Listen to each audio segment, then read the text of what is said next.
The woman at the post office asked me how I was doing this morning. I said fine. She smiled. She handed me my stamps. I drove home, and I sat in my truck in the driveway for a minute with the engine idling, thinking about that word, fine. What a peculiar word it is. How much territory it covers. How little it says. I'm 82 years old. My name is Walter, and I've been saying fine for most of my life. In response to, how are you? I've said fine so many thousands of times that it's become less like an answer and more like a reflex, a small linguistic transaction, the social equivalent of a nod. Nobody really asked how I was doing, and I didn't really tell them. We both agreed that fine meant the interaction was complete and we could both move on. But there's another kind of fine, the one I want to talk about today. The fine that you say to your children, or your old friend, or your doctor, or your neighbor, or the person who sits across from you at the kitchen table and is genuinely asking, the person who actually wants to know. And you look at them, and something in you decides, and you say, fine. And you are not fine. Not entirely. Not in the way the word suggests. I've been saying that kind of fine for a long time too, and today, by this fire, I want to talk about what's underneath it. Not my specific underneath, though I'll tell you about that, because I think it's the only honest way to talk about this. I want to talk about the whole category, about what fine means when you're over 70, what it covers, what it costs to keep saying it, and what happens, what becomes possible when you stop. Sit with me. The coffee's made. The fire's good. I have a few things I want to say. The first thing to understand is this. Fine is not a lie. That's what makes it so hard to give up. When I say fine to someone who asks how I'm doing, I'm not usually lying in a clear, deliberate way. There's enough truth in fine that I can say it without feeling dishonest. I'm not in a crisis. I'm not falling apart. I'm ambulatory. I'm managing. I'm getting through the days. By the standards of the question, how are you? By the standards of the brief, transactional version of that question, fine is accurate enough. The problem is when fine gets applied to the deeper version of the question. When someone sits down across from me and asks how I'm really doing. When Susan calls on a Thursday evening and there's a particular quality of attention in her voice that means she's not asking the transactional version, she's asking the other one. And I still say, fine. Or I say some version of it. I'm getting along. I'm managing. Can't complain. I'm doing okay. And that's when fine starts to be something different. Something that requires more examination. Because here's what fine actually covers after 70. What I mean when I say it, but don't say it. Fine means, I had a hard week, but I got through it. Fine means, I woke up at 3 in the morning again and couldn't get back to sleep, and the 2 hours of darkness that followed were not pleasant. But I'm here now, and the morning came. Fine means, I thought about Helen 4 times before noon today, and 3 of those times it made me stop what I was doing because the missing of her is still, 7 years later, that specific and that sudden. Fine means the thumb is aching in a way it didn't ache last month, and I've been telling myself it's just the cold, but I know it might be something that's been building. Fine means I noticed today that I couldn't quite remember the name of the man I worked with in the early 80s, the one with the red truck, the good framer, and the not remembering stayed with me for an hour after, because forgetting names is one of the things I watch for now. All of that is underneath fine. All of that compressed into the one syllable, handed over the counter at the post office, and the woman hands me my stamps, and we both nod. None of that is a crisis. I want to be clear about that. Those things are the ordinary weather of an 82-year-old life. The interrupted sleep, and the sudden grief, and the aching body part and the small memory worry. None of those are emergency conditions. None of them require immediate intervention. But they're not nothing either. And when they accumulate, when they're all running at once on a particular Tuesday, fine is a significant compression of what's actually happening. The second thing I want to say is about why we say it. Why the word comes so automatically, even when we're talking to the people who love us and who have given us every reason to believe they can handle the truth. I've thought about this for a long time. Because I've been a habitual fine sayer all my life, and I've tried to understand where the habit comes from. Part of it is what I was raised with. Men of my father's generation, men of my generation, were not formed to give detailed accounts of their interior. You managed your own weather. You didn't bring it into the room. The code was, handle it, and if you can't handle it anyway, and don't make your difficulty other people's business. I got that from my father, who got it from his father, who probably came over from Quebec with that code already built into him by whatever life had required of the men in that time and place. You worked, you provided, you didn't ask for help, and you didn't report your trouble. That was dignity in that tradition. That was the correct way of being a man. I'm not entirely dismissing it. There's something in that tradition that I respect, a kind of not dramatizing, a not making things bigger than they are, that serves a person well. The world doesn't need constant access to your interior. The woman at the post office doesn't need to know about the 3 in the morning. Fine is appropriate there. But the code gets applied too broadly. It gets applied to the people who shouldn't be protected from the truth of you. The children, the spouse, the old friend who's been there through everything, the doctor who's supposed to be able to help you. The fine that was built for strangers gets handed to the people who love you, and nobody calls it what it is. Part of it is protection. After 70, and I think this is something specific to this age, something that doesn't apply the same way at 40 or 50, you become aware, sometimes acutely aware, that you are a source of worry to the people who love you. They're watching you, calibrating. Every phone call, they're listening for something that might mean they need to worry more. And you know this. You can feel it in the quality of their attention.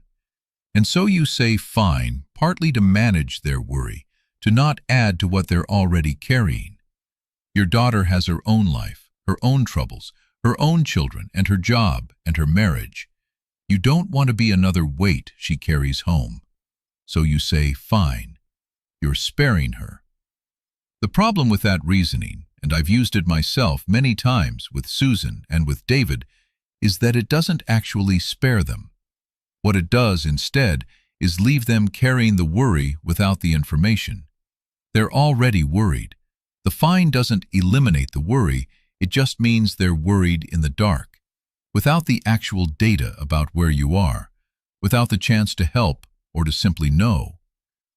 When I finally started telling Susan on the Thursday calls what was actually going on, not the crises, not the dramatic things, but the true texture of my week, the first thing she said was, "Pop, why didn't you tell me sooner?" Not because she was upset, because she'd been worried anyway, and the not knowing had been harder than knowing would have been. She said, "I can handle this. I want to know." Knowing is easier than guessing. I think about that often.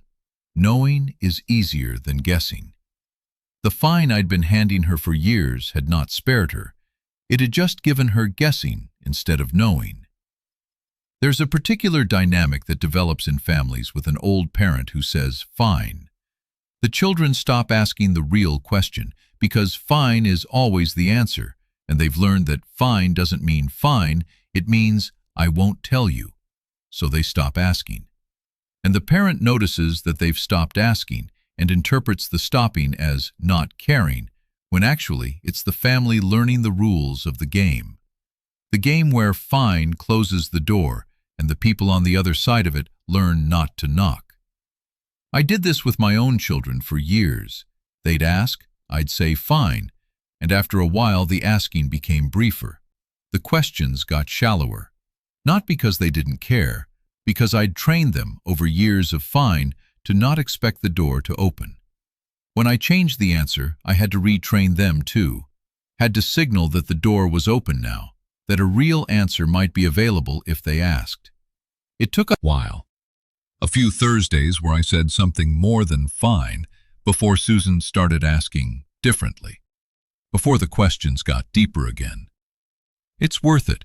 The retraining takes some time, but it's worth it. Part of it, and I think this is the hardest part to admit, is that fine protects us from having to feel it ourselves. When you say fine, you don't have to go into the thing. You don't have to organize it into language. You don't have to experience the thing more fully by describing it. Saying the true thing, saying, I've had a hard week, I'm aching more than usual, the missing of Helen has been particularly sharp today. Saying those things out loud to a person who's listening makes them more real in a particular way, more fully experienced. You feel the weight of them more clearly when you're saying them than when you're just carrying them quietly. And quiet carrying, for men of my formation, is preferred. The carrying feels like management, like control. The saying feels like something else, like exposure maybe, like giving the difficulty a larger existence in the world by saying it into the air where another person can hear it. I understand that. I feel it even now, at 82, when I'm trying to tell you something true about my life. There's a pull toward compression, toward the nod, toward fine. But I want to tell you about what happened when I started saying the true thing, because something changed, and the changing of it is what I most want you to hear. It was in the second year after Helen died. Susan was calling every Thursday, the way she does, and one Thursday she asked how I was doing, and I started to say, fine, and I stopped. I stopped in the middle of the word. I heard myself starting it, the F of it, and something stopped me. Maybe I was tired of it.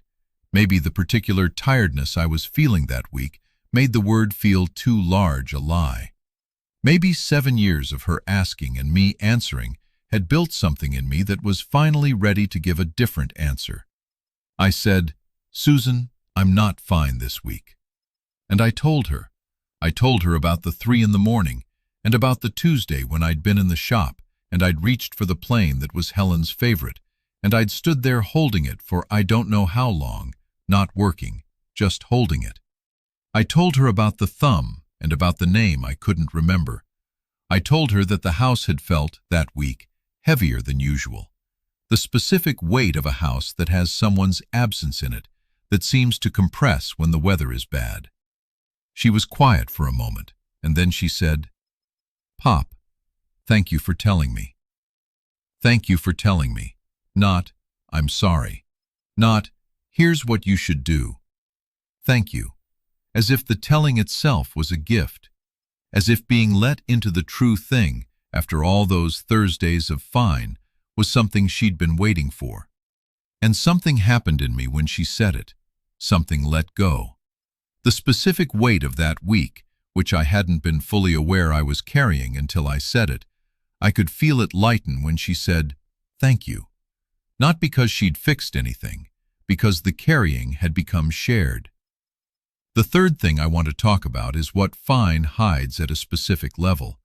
Not just the general interior weather, but something more particular to getting older. When you are over 70 and you say fine, you are often also saying one specific thing that you are not saying out loud. And that thing is, I am aware of my diminishment, and I have decided not to talk about it. Diminishment is a hard word, but I think it's the right one, and I want to use it honestly. I am smaller than I was. My radius is smaller.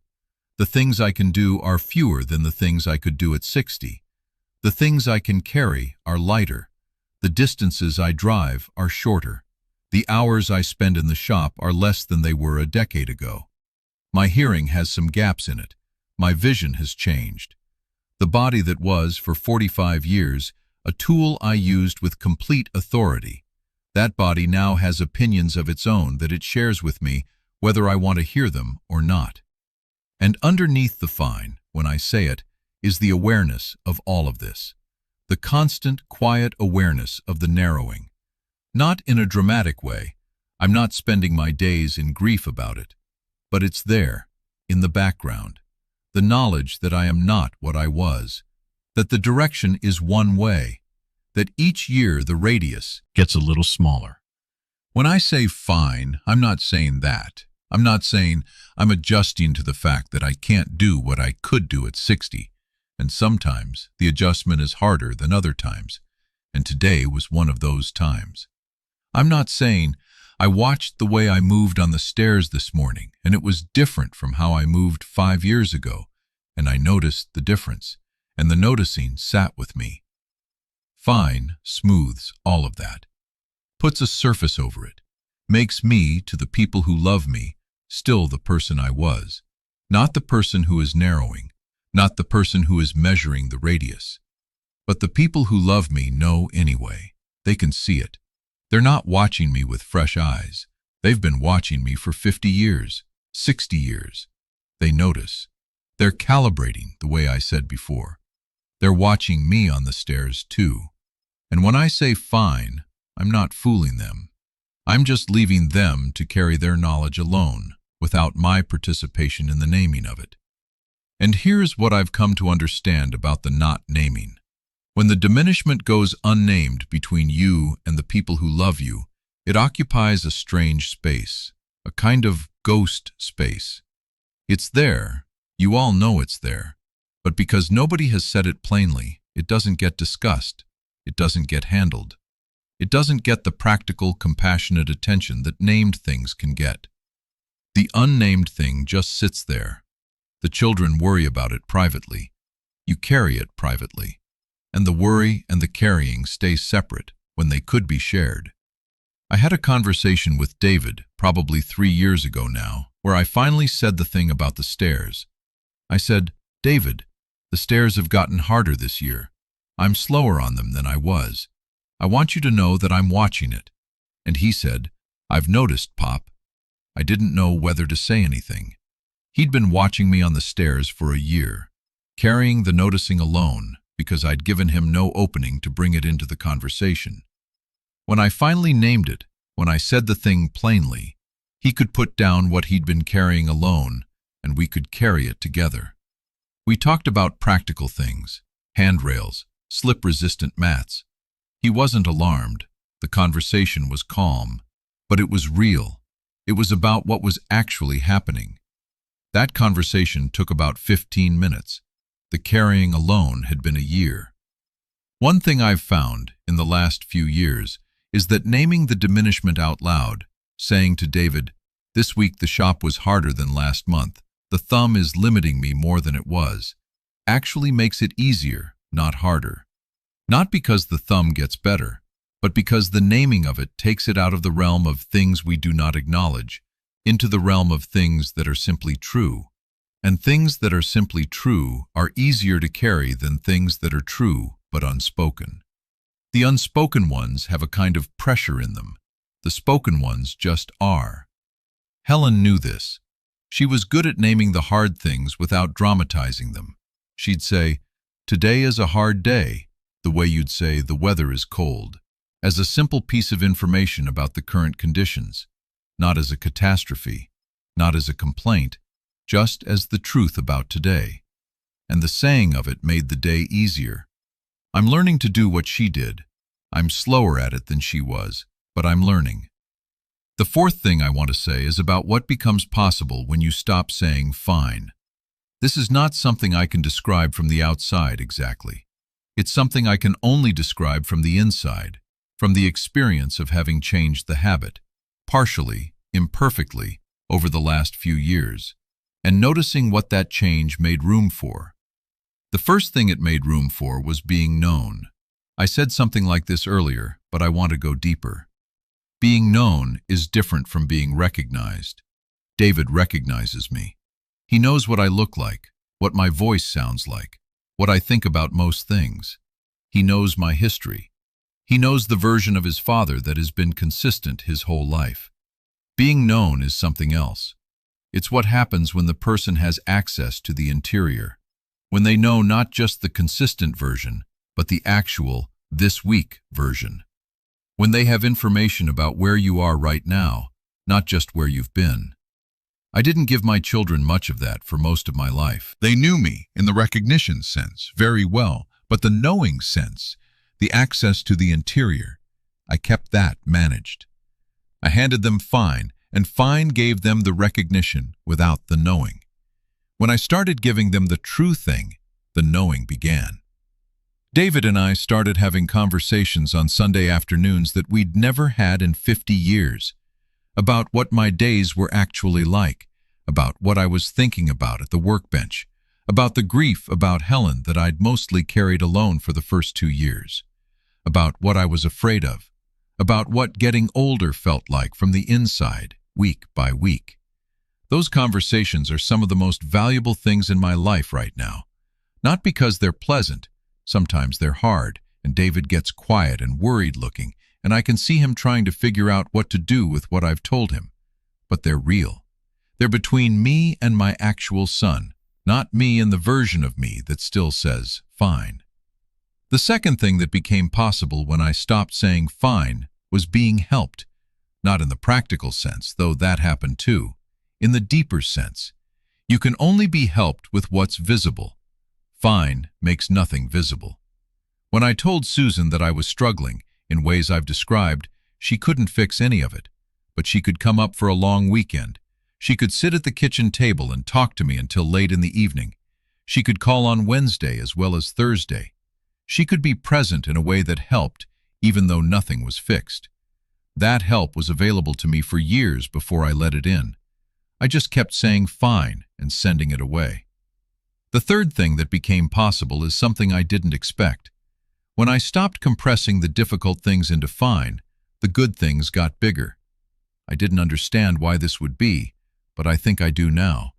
When you compress everything into fine, the hard and the good together, you're not just hiding the hard things, you're also diminishing the good ones. Because the fine is a kind of flattening. It makes everything the same weight, the same height. Nothing stands out, because nothing is allowed to stand out. When I started saying the true things about the hard days, I also started saying the true things about the good days. And the good days turned out to be genuinely, specifically, particularly good in ways I hadn't been articulating. The afternoon in the shop when a joint came together perfectly and I held the two pieces together and felt the fit. The morning Susan called and I could hear her daughter, my granddaughter Cora, in the background saying something funny. The day in June when the lupines Helen planted came up in full, and I cut some and put them in the green cup, and the kitchen was different for an hour. Those things had been happening for years. I just hadn't been naming them to anyone. They'd been private goods, unsaid, unshared. When I started naming them, when I started saying to David on Sundays, "Something good happened this week, let me tell you what it was," they became larger, more real, more worth having. The naming did something to them. Fine flattens everything. When you give up fine, the landscape gets texture back. The hard things are harder, yes, but the good things are bigger, and the bigger good things are worth the harder hard things, more than worth it. I want to give you one specific example of this, because I think the abstract version of it doesn't quite land until it's particular. The summer before last, in July, Lily came up to visit for a week, my granddaughter. She's in her 20s now, in college, the one who told me to put a small quilt on Helen's side of the bed, the one who said I should talk, that summer years ago when I didn't know how. She came up and we spent a week together, and every evening after supper we sat on the porch until it was too cold, and then we came inside and sat by what was left of the fire.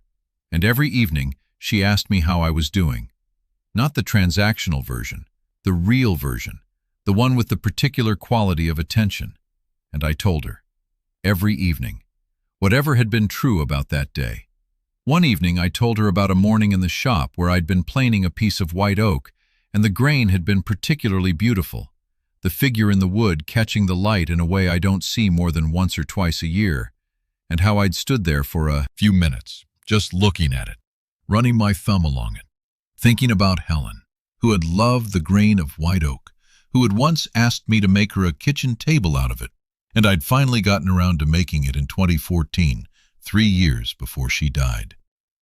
Lily listened to all of that, and then she said, "Grampy, tell me more about the table." And I did. I told her about building the table, about finding the white oak, about choosing the particular boards, about the joinery, about Helen's reaction when she first saw it. We talked about that table for an hour that I wouldn't have had if I'd said fine. That table is in this kitchen.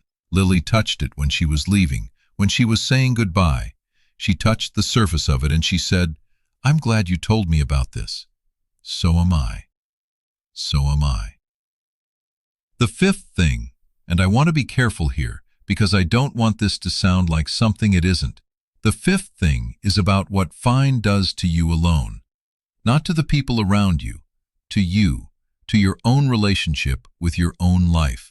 When you habitually say fine to everyone, including yourself, you start to lose access to the actual thing, not right away, but over time. The habit of not saying becomes a habit of not fully experiencing. The compression that you do for other people starts to happen on the inside, too. The interior weather that you didn't articulate to Susan, you stop articulating to yourself. The feelings you smoothed out for David's benefit, you stop feeling with full clarity. It's like a muscle that doesn't get used. The capacity for honest self-knowing, for sitting with what's actually happening in your own interior and naming it, even just to yourself, even just in the dark at 3 in the morning. That capacity diminishes if you don't use it. And when it diminishes, you lose something I don't know how to name exactly. A fullness of presence in your own life. A quality of being actually in it, rather than managing it from a slight distance. I noticed this in myself in the first years after Helen died. The habit of fine had been so total that I'd applied it to my own interior too. I wasn't just saying fine to the children and the neighbors in the hardware store. I was saying it to myself. I'd feel something, the grief, the fear, the particular ache of a hard week. And instead of sitting with it, I'd manage it, compress it into fine, and move on. What that cost me was the depth of my own experience. I was getting through the days, but I wasn't quite in them.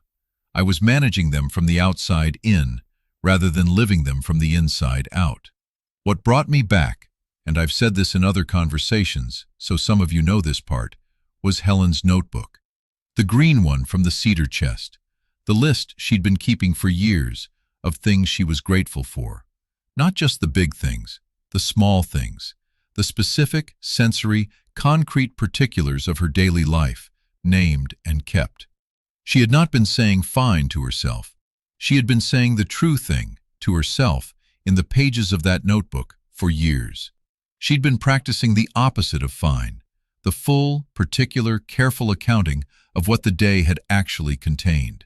And when I read it, I understood something, that the life she'd been living was richer than mine, not because she'd had more or done more, but because she'd been more present in it, more honestly in contact with what it actually was. I started the yellow legal pad after that. 2 things a day, at the end of the evening, that were true about the day. Not just fine, the actual things. It changed something. I won't say it changed everything. The grief didn't lift. The thumb still aches. But it brought me back into my own life in a way that fine had been keeping me out of. The life became more mine, more felt, more present. That's what fine does to you alone. It keeps you at a slight remove from your own experience.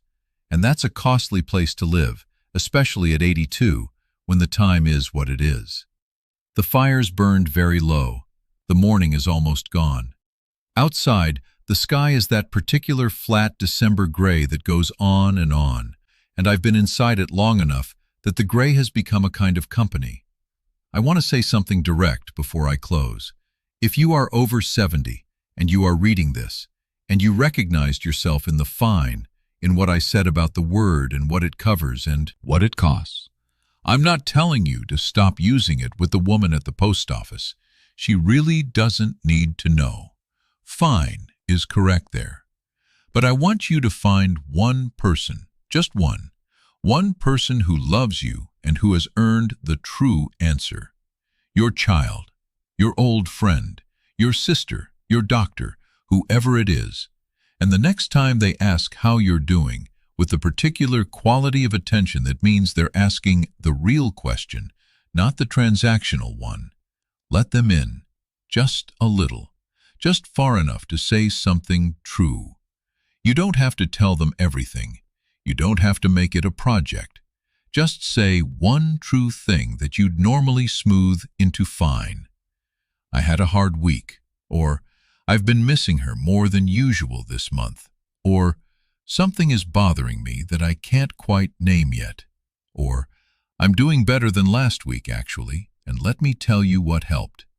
One true thing to one person, and see what it makes room for.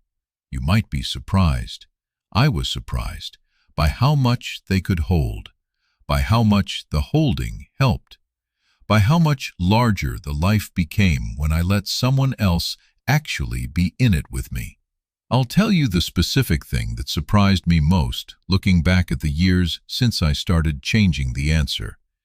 What surprised me most was that the people who loved me didn't find the true thing overwhelming.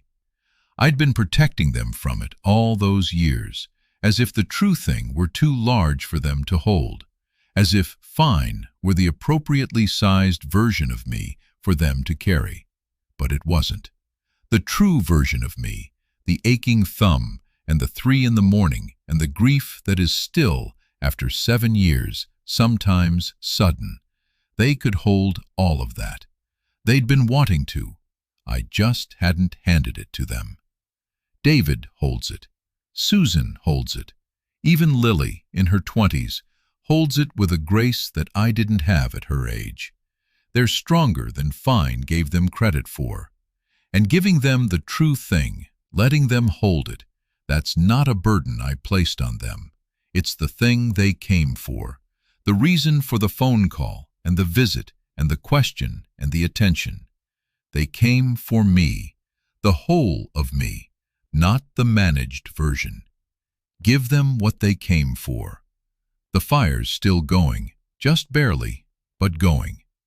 If anything I said today reached you, you can subscribe to walk with me a while longer. I read every comment. Tell me about the last time you said fine when you meant something else. Tell me what the something else was. I'd like to know. Take care of yourself. Find your one person. Say the truth.